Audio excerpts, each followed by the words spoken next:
Hi guys, it's Pam from Shepherd's Talk and Dream Come True Farm.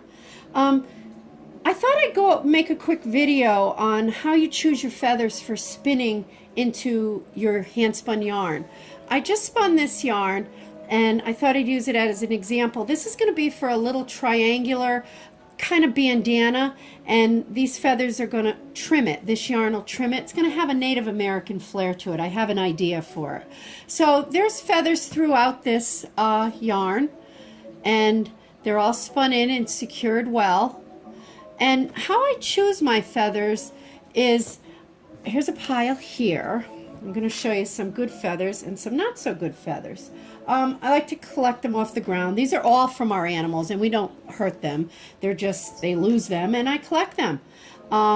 So this feather here, this is a great feather to spin in because you see how it bends all the way down there? It's very soft, and it has a little bit of a thickness at the end, which is going to be covered with yarn, and you're not going to feel it because you certainly don't want to be poked by the end of these feathers.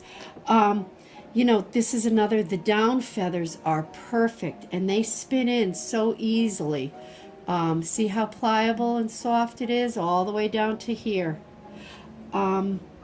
This feather here, not so good. See how it'll only bend to here? It's very thick all the way up to here.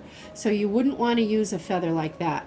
Now the reason I'm sharing this with you is I know people that have bought them at craft stores, and you know, they get all these type of feathers dyed or, you know, in natural, but they're very thick and they can't use them for their yarn.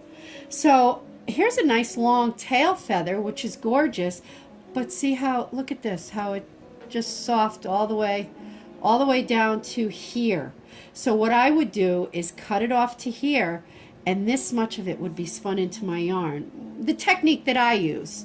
So here's a pretty feather, but only bends to here, way too thick all the way up.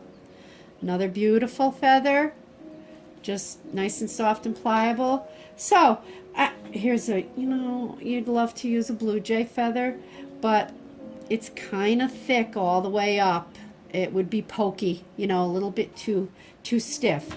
So that's how I choose my yarn. Now, this is a little piece I thought I'd share with you. I hand spun the yarn with the feathers in it, and I over dyed these feathers. Very pretty. Over the black, they dyed gorgeously. Some were dyed over white, some were dyed over gray. I mixed some naturals in. Again, all from our chickens.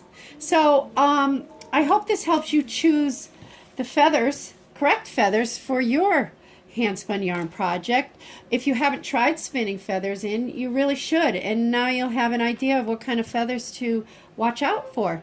You can pick them up off the ground or get them in a craft store. Just make sure that they're the nice, soft, pliable ones.